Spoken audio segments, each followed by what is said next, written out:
What? We're doing a history of the Avengers? Finally!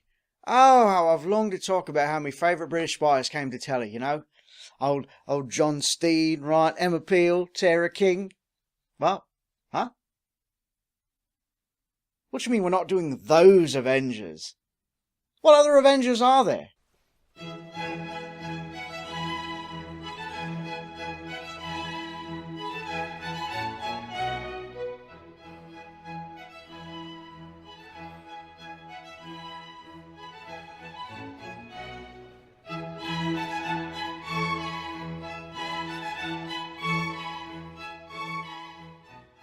Welcome to A Brief History of the Past. I'm Kaelan and today we're exploring the history of Marvel Comics' The Avengers. You sure about this?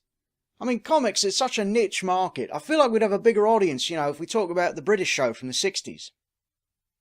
I hope it's not against the rules. Absolutely forbidden. DC Comics introduced the world to the Justice League, a team-up of their most successful superheroes, in March of 1960 in issue number 28 of The Brave and the Bold. By November of that same year, the Justice League had their own title, the Justice League of America. Seeing the success of DC's team-up, Marvel wanted to try the same thing with some of their popular heroes. Wait, so Marvel created their own Justice League, but settled on the name Avengers? That name implies that the bad guys succeed, and then they leap into action. The Avengers was created by writer Stan Lee and artist Jack Kirby, and made its first appearance in September of 1963. Interestingly enough, this was not Marvel's first team-up title. In 1946, the All Winners Squad made its first appearance with a roster that included Captain America, Bucky, Submariner, Human Torch, Toro, Miss America, and the Wizard. The Wizard? The Wizard. I don't even want to know what his superpowers were. Somebody peed my pants. The storyline that brings the Avengers together involves Loki, the god of mischief, as the primary antagonist. He manipulates the situation, tricking his half-brother Thor into fighting the Hulk. The disturbance from the battle brings Iron Man, Ant-Man, and the Wasp to the scene. At first, everyone thinks that Hulk is the villain for sabotaging a railway, but it is soon discovered that Loki was behind it all, and he is swiftly dealt with. I am a god, you dull creature, and I will not be bullied by that.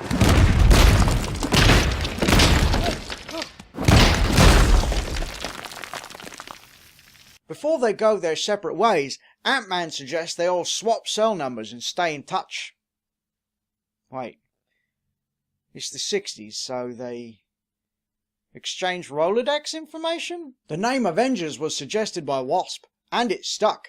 Unlike the roster, which changed almost immediately. By issue number 2, Ant-Man had changed his name to Giant Man. Sounds like he was overcompensating for something. In issue number 4, the Hulk was replaced with Captain America after he was unthawed from being frozen back in World War II. Sure, he was just excited to be a part of any team that wasn't the All Winners Squad. Wow, winning! One thing that set the Avengers apart from the Justice League was their portrayal of heroism. While members of the Justice League were unequivocally heroic, some members of the Avengers had morally questionable histories. When Ant-Man and the Wasp left the team, they were replaced with Hawkeye, who had battled against Iron Man previously, and Quicksilver and Scarlet Witch, who had both been former members of the Brotherhood of Evil Mutants. Who was running the HR department over there? Have they never heard of background checks? Now, I was just looking at your CV here, and it says that you were a member of the Brotherhood of Evil Mutants. Yeah, the whole evil thing. Yeah, I don't know. I mean, we weren't really, like, evil.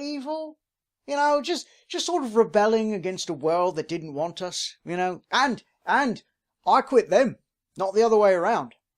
Alright, welcome to the Avengers. Redemption was such a big theme in Avengers comics that even the villain from issue number 9, Wonder Man, would later come back from the dead as a hero and join the team. Wait, Wait, did they kill him the first time round? Because that would be awkward at luncheons. Oi! Oi, Wendy! Hey, you remember that time we killed you?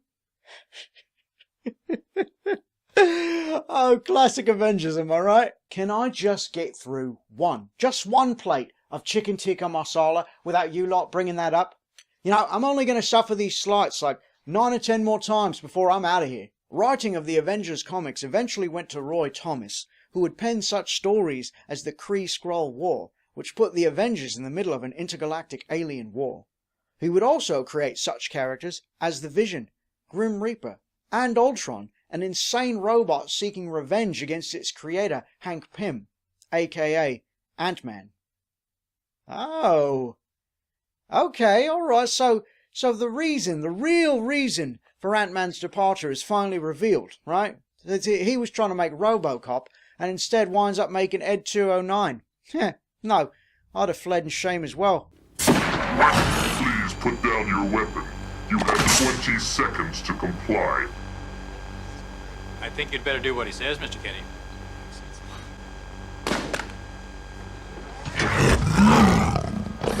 You now have 15 seconds to comply.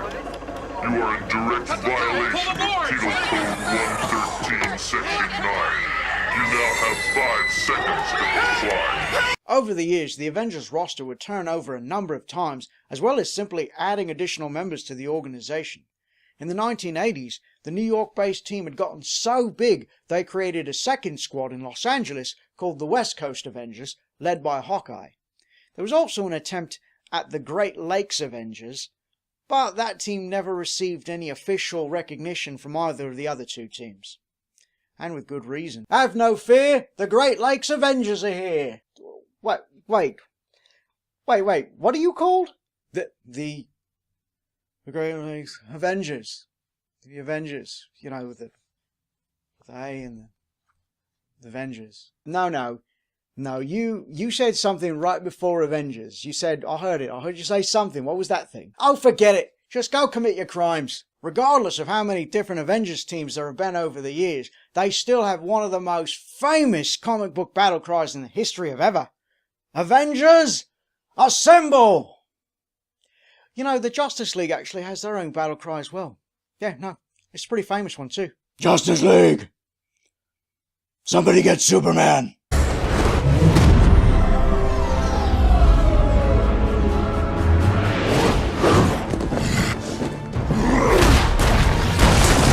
In 2008, Iron Man hit the big screen, and it was such a success that it paved the way for the Avengers to have a chance at the same. Who the hell are you? Nick Fury, director of S.H.I.E.L.D. Oh. I'm here to talk to you about the Avenger Initiative. In 2012, the Avengers opened, seeing the success of the Marvel Cinematic Universe. And the rest, as they say, is a way for Disney to print its own money. If you enjoy this video, please give it a like and a share.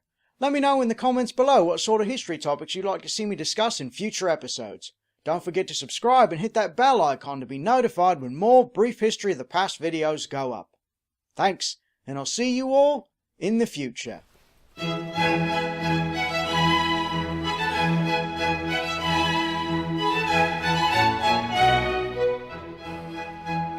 Justice League! What's Aquaman doing here? Justice League! Wonder Woman says she's got this one. Justice League! Has anyone seen a small boy in hot pants? He's my sidekick. Justice League! Looks like you've got this. I'm gonna go get a coffee. My voice hurts. It hurts my voice to talk like that.